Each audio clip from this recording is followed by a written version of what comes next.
Emily knocked on the bedroom door in the middle of the night.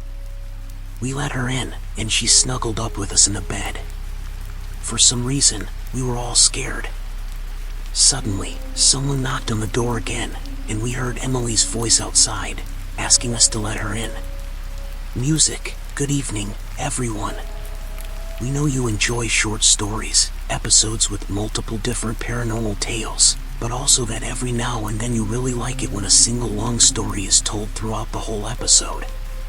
Today we have a very special one sent to us by Genesis Ballad, one of the most impressive ones this year. And well, we hope you listen carefully to the following horror story about a truly haunted or perhaps possessed house where our protagonist had to spend a weekend. Ready? Turn off the lights and let yourselves go. You're already listening to Night Tales. When I was a kid, I used to stay over at my aunt and uncle's house on weekends because I loved spending time with my cousins who were older than me. It was almost routine for them to pick me up from school on Fridays and keep me until Sunday. Their home felt like my second home. They bought me things, spoiled me, and we had so much fun. I was only 10 years old. My cousin Emily was 14, Jessica 16, and my oldest cousin, Tyler, 20. But he was hardly ever around the house. I still remember that weekend in 2010 like it was just a couple of days ago. The family had recently moved to a new house, a 2-story one, but pretty spacious. Upstairs were my cousin's rooms, my aunt and uncle's room, and a TV lounge. Downstairs there were 2 more rooms. One was Tyler's, and the other was set up as a music room with his drum set and electric guitar. He wasn't a professional musician or anything, but he was a great drummer. That Friday, my aunt and uncle weren't home because they both had to go out of town for an event. So they left Tyler in charge of the house and us girls. Outside in the garage, there were still boxes and stuff from the move, so my cousins got to work unpacking and organizing as much as they could. They didn't ask me to do anything. They always made sure I relaxed and was comfortable, but I jumped in to help any way I could. As the afternoon turned into evening, we were all tired and hungry. Tyler said he'd treat us to pizza so we wouldn't have to cook that night. So Jessica and I went with him. Emily decided to stay behind to take a shower. The whole house locked with a remote control. Of course, everyone had their keys, but that remote was for emergencies or when you were in a hurry and needed to lock everything up fast. My cousins decided not to take their keys since Emily was staying. They just asked her to lock up with the remote and open for us when we got back. We were gone for about 30 minutes.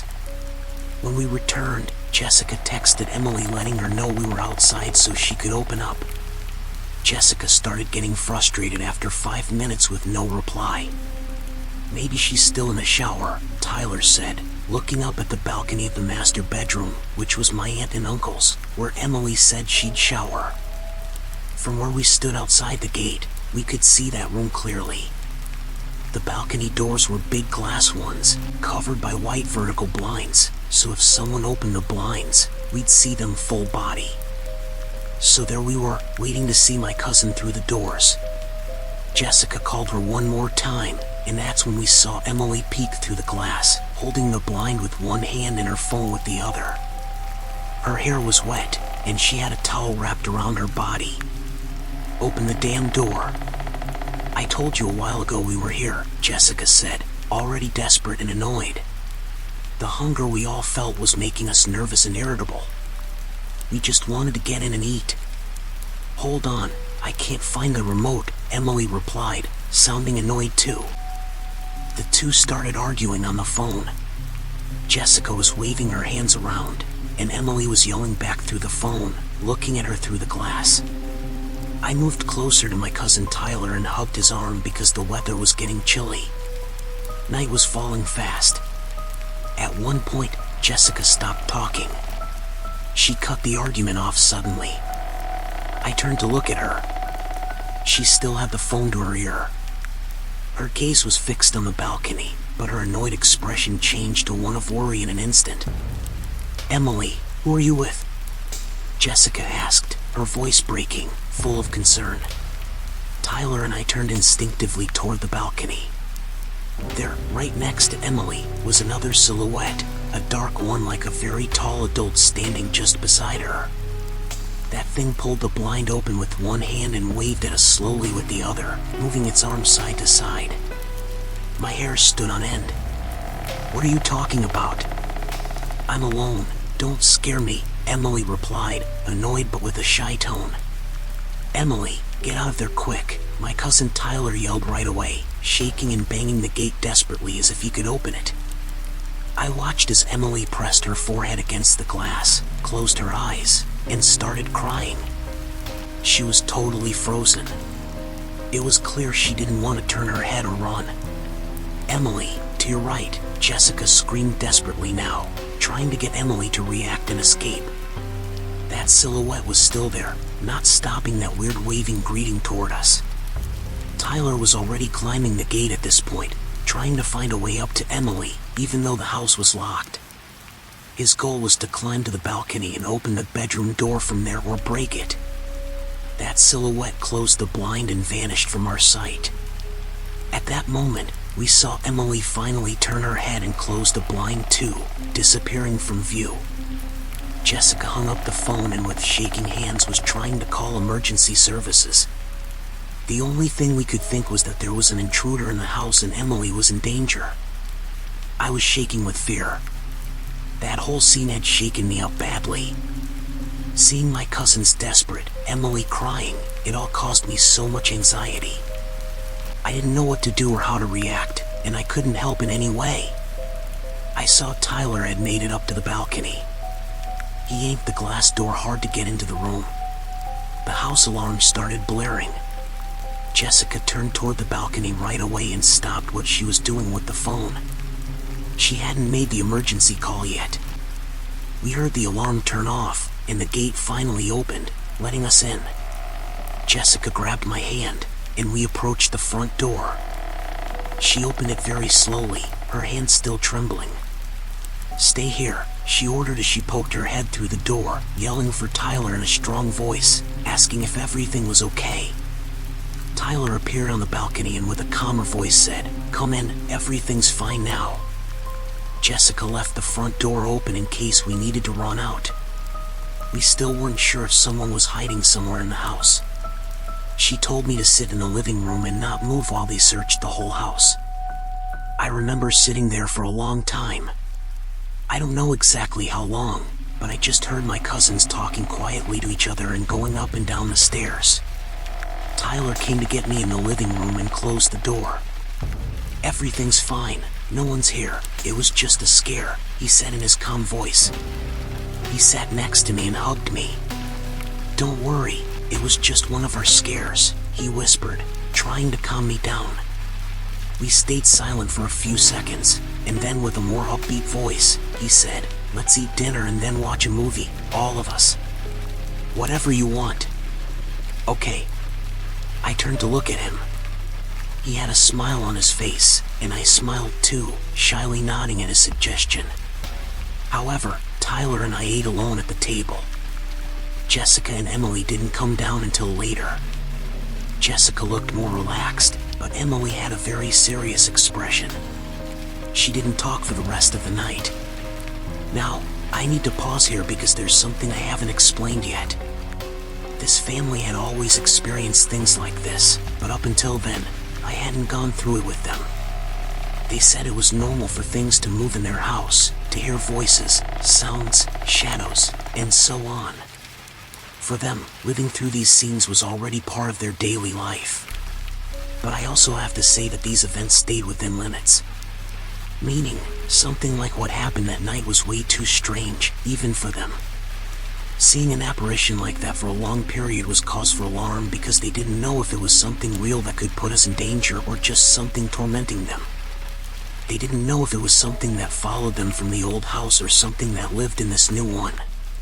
Of course, all this scared us, but we also tried to ignore it, pretend it hadn't happened. What else could we do? The story of how they came to live like this is very long, and I'll probably share it another time. But back to that night. Once we all ate, showered, and watched a movie, we decided to go to bed. That night had been so strange and tense that we all just wanted to lie down and wait for the next day, hoping everything would be normal. Tyler went to his room, which, I repeat, was downstairs, telling us to call him if we needed anything. Jessica hugged me and told me to try to sleep before going into her room. Her room was right across from Emily's, where I was sleeping with her. We inflated the air mattress where I'd sleep. We placed it right next to her bed. We covered ourselves in silence, and she took my hand. "Let's sleep like this. Don't let go," she said in a low voice, trying to give me a smile, and I just nodded. She closed her eyes, and I lay there staring at the ceiling. The only thing I could think about was what had happened, what that was. Emily had seen it. What happened after they both disappeared from our view? I couldn't get those questions out of my head, and to this day, whenever I remember it, I have the same doubts from that moment. Doubts they never wanted to answer, and if I'm honest, I never had the courage to ask again. That night, I started missing my mom. I thought I'd be much more comfortable and safe in my own bed, at home with my mom and brother. A sadness took over me then, and tears started flowing from my eyes uncontrollably. I let go of Emily's hand and turned to the side so she wouldn't see me cry. I tried not to make noise so I wouldn't wake her, just wiping my tears and calming myself. 3 knocks on the door pulled me out of that depressing bubble. My heart raced. I turned to look at Emily, and she already had her eyes fixed on me with a very serious expression. With her finger on her lips, she told me not to make a sound. Another 3 knocks. We both sat up on the beds, staring at the door. "Emily, it's me. Let me in." It was Jessica's voice. Emily got up and opened the door. Jessica came in right away and locked the door behind her. "Let me sleep with you guys. I don't feel safe." She brought her blanket and pillow. I made space for her on my air mattress. It was roomier than Emily's bed. And just like that, without asking or saying anything, the 3 of us covered up in silence again. "What happened?" I asked Jessica in a low voice, trying to get her to tell me why she looked so scared when she came in. I was only 10, but I was always curious about this stuff. Even though it paralyzed me with fear every time something happened, I liked knowing what happened, why, and how. "Nothing, just go to sleep, please." She hugged me and closed her eyes, while Emily held my hand too. They never told me anything, always acted like nothing happened to keep me safe, to keep me calm. They didn't answer my questions because I think they always wanted to protect me from all that, maybe so I wouldn't get scared, but my curiosity couldn't stand not knowing, not understanding. After a few minutes, feeling safer with my 2 cousins beside me, I started drifting off to sleep. I was falling into a deep black hole when a sound brought me back to reality. The sound of the doorknob. I jumped straight to it. The knob was turning slowly back and forth, like someone was trying to open the door. The only thing I could think was how grateful I was to Jessica for locking the door. I turned to Jessica. She looked asleep. I turned my head to Emily, and her eyes were open, staring fixedly at the door. She squeezed my hand. She was clearly scared but trying not to show it. We both stayed silent, watching as the knob kept turning slowly. "Emily, it's me. Let me in." A woman's voice came from the other side of the door. A low, soft tone. It was repeating the same thing Jessica had said before coming in. My skin crawled immediately. Emily again told me not to make any noise. 3 knocks sounded on the door. Rougher knocks, with more force, not like Jessica's. That sound finally woke her up. "Is that Tyler?" she asked in a whisper. She saw our horrified faces and understood something wasn't right. "Emily, it's me. Let me in." The voice repeated, but now with a bit more authority, a little louder than before. And then the knob was turning back and forth again. The three of us were in total silence, horrified, just staring at the door. Tears started welling up in my eyes from the fear. Jessica noticed and hugged me right away to calm me. "Lie down, nothing's going to happen to us. Lie down, it'll go away soon," she said, trying to sound convincing. I did as she said, lay back down, and covered up to my nose with the blanket, leaving only my eyes out, watching as they didn't stop looking at the door. We heard some footsteps walking away. Jessica got up from the bed and pressed her ear to the door, trying to listen better on the other side. "I think it's gone," she whispered to us. "Let's try to sleep." "Okay." She lay back down next to me. Music, the sound of quick footsteps going down the stairs made us alert again. We paid attention to the sound. It was definitely someone going up and down the stairs fast. It was amazing how my cousins were taking all this so calmly, trying to keep control. I think they were just trying to look brave so I wouldn't get scared, because the events that night weren't something that had happened before, not even to them. It wasn't normal. It was something that went beyond everything they were used to. The footsteps on the stairs stopped. A silence filled the air. It was a terrifying silence, like it was warning us something was about to happen. The three of us looked at each other confused. It was over. We could rest now. "Emily, it's me. Let me in." That voice again, but now it sounded different. It was a woman's, I'm sure, but like two women at once, one deep and one soft. The voice came from under the door, like that thing had crouched down to talk to us through the gap between the floor and the door. Emily couldn't hold back anymore and started crying. She was really scared. Seeing her like that made me want to cry uncontrollably too, but I managed to hold it in. "Don't cry, you'll scare her," Jessica whispered to Emily in a scolding tone, referring to me. She hugged me and hid my head in her arms. We tried to stay silent. We really tried. More knocks on the door. Desperate knocks. The doorknob moved faster. "It's Tyler, open up," Tyler yelled from the other side of the door.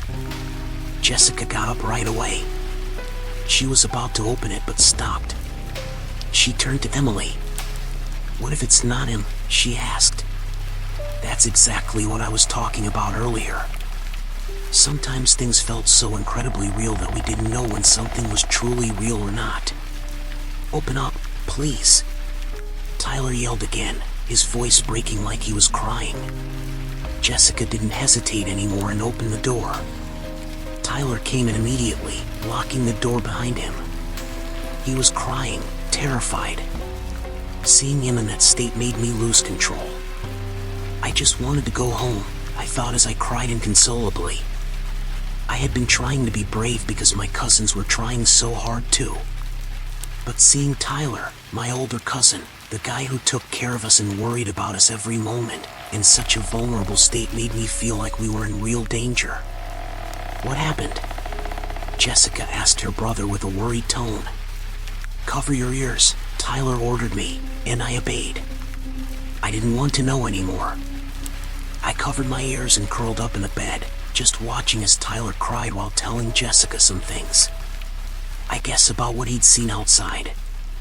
I closed my eyes, and the tiredness and crying made me fall asleep instantly.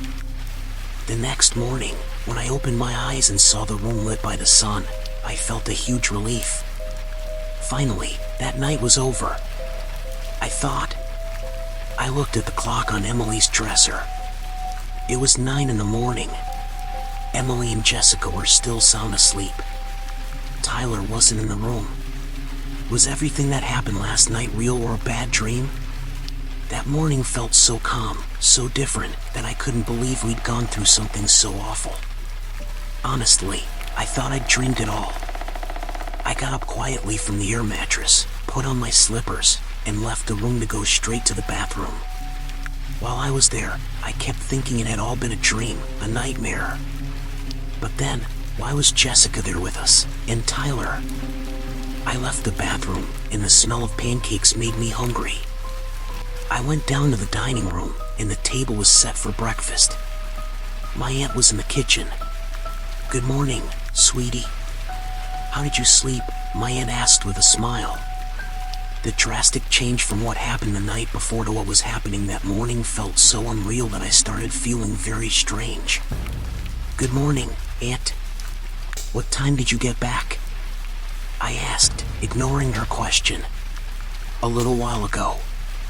Your uncle went to sleep. He's tired and has work later. I'll just make breakfast and go sleep a bit too," she said quickly, like she wanted to finish what she was doing fast. "Go wake your cousins, please," she ordered. Without a word, I obeyed. I walked out of the kitchen toward the stairs. I passed Tyler's room.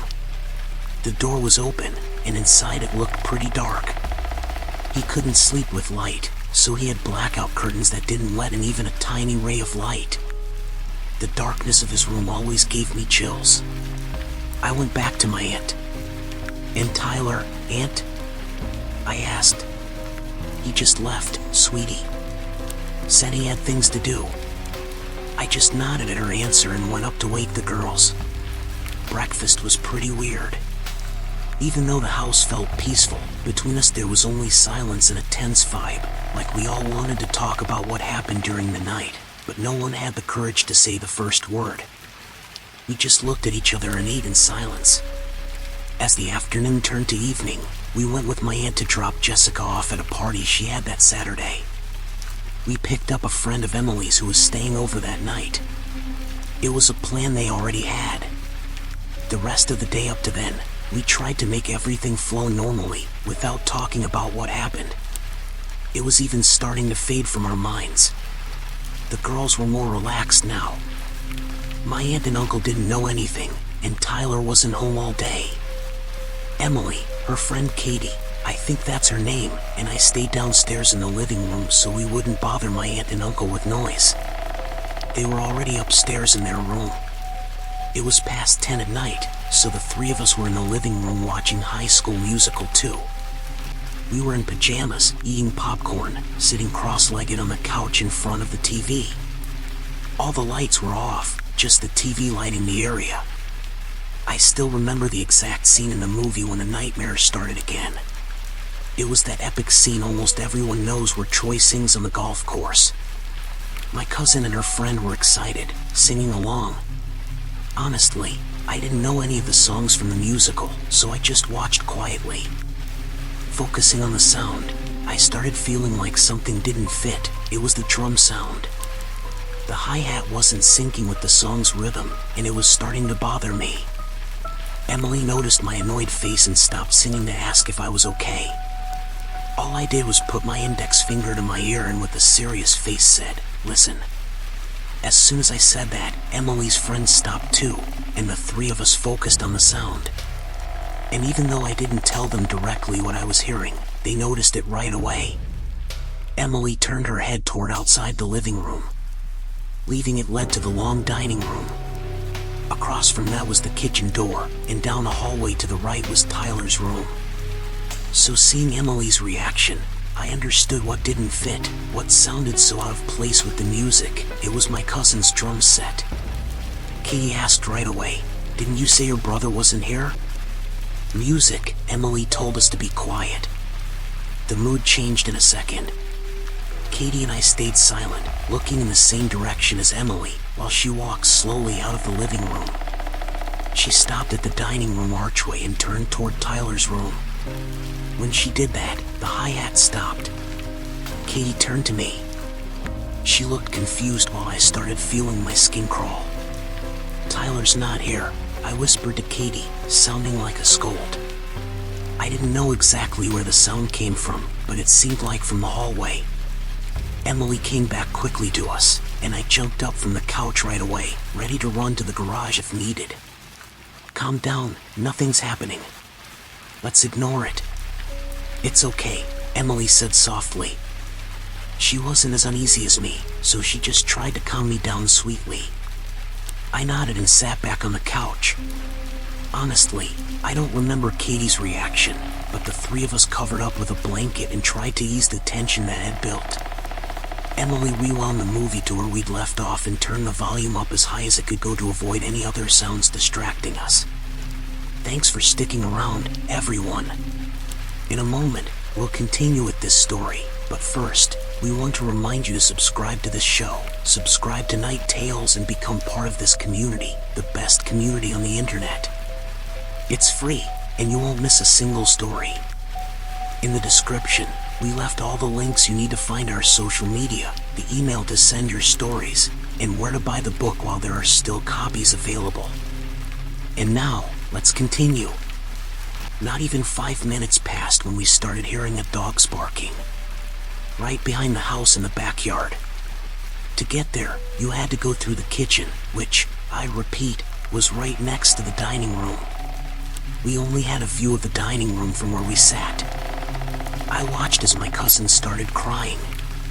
Katie asked if she was okay with some worry, and she said, "It sounds like Buddy." No, with clear distress. Buddy was the family's little dog that had died of old age a few weeks back. "It's probably a dog on the street or from a neighbor," Katie said, hugging my cousin to console her, trying to find an explanation for those barks that really were identical to Buddy's. "It's not him." "Listen closely," Emily insisted, and right away put the movie on mute to focus on the barks of that little dog. My cousin got up from the couch and walked toward the dining room again. Katie followed her, and I, not wanting to stay alone in the living room, went too. The three of us stood at the dining room archway, looking toward the kitchen entrance, listening to those barks that really came from there, the backyard. At that moment when the three of us were in total silence, just looking toward the kitchen and focusing on the noise, we heard the backyard door open. A heavy metal door that scraped the floor every time it opened. It sounded like it was opening so slowly, as if someone wanted to sneak in. The barks stopped at that point. While I was thinking about this, plates crashing in the kitchen made us jump in fright. It sounded like someone had grabbed a handful and dropped them hard on the floor. The noise was so loud it made us scream. My hands started shaking, and my heart raced. I heard Katie yelling at Emily to call her dad. They were behind me, and I was totally frozen, no expression, no sound, just staring at the dining room like I knew something was about to happen right there. I heard Emily yelling at me, saying things I don't remember, but she wanted me to move, to go to them. They were already near the door to the garage. Her voice started sounding far away. A high-pitched ringing got in my ears. I couldn't hear anything but that annoying sound. The sound of the surroundings came back to me when a dark figure, almost like a shadow, came out of the kitchen. It was crouched, like trying to be sneaky, but it was big and clumsy. It slipped under the dining table. And it was so awkward that as it went under the long table, the chairs slid back, and the table shook. I remember perfectly that on its head were two thick horns, like a wild goat's, long and curved. It seemed to be on tiptoes. I don't remember its feet well, but they were huge. They looked like an animal's, as if instead of toes it had hooves. That's all I remember of that thing from what little the window light let me see. The sound of the chairs moving brought me back to reality. I heard Emily and Katie screaming for my uncle. I was still unable to move from where I stood, unable to express anything. No movement, no sound. I was totally paralyzed, in shock. In seconds, I saw my uncle come into the dining room with a baseball bat in hand. He turned on all the house lights, and the first thing I noticed was nothing under the table, but the chairs were moved, some on the floor.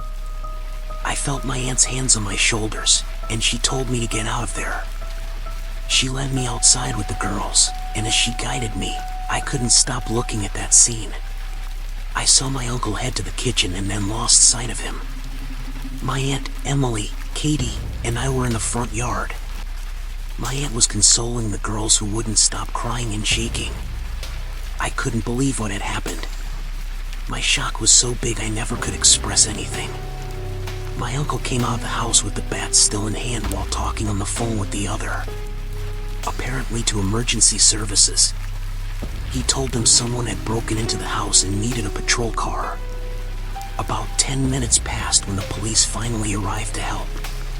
2 officers went in with my uncle to check the house, while another asked us questions. When they wanted to question me, my aunt refused. She said I wasn't okay. It wouldn't be a good idea.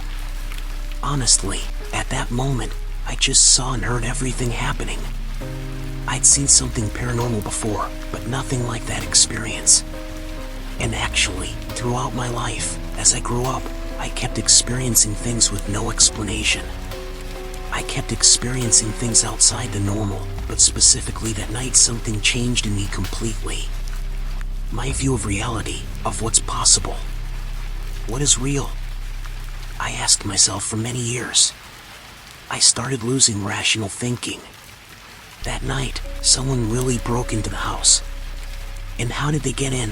Where did they go? And if it wasn't someone, what was it? Everything that happened to me or my family after that experience just made me think and question. I became inexpressive.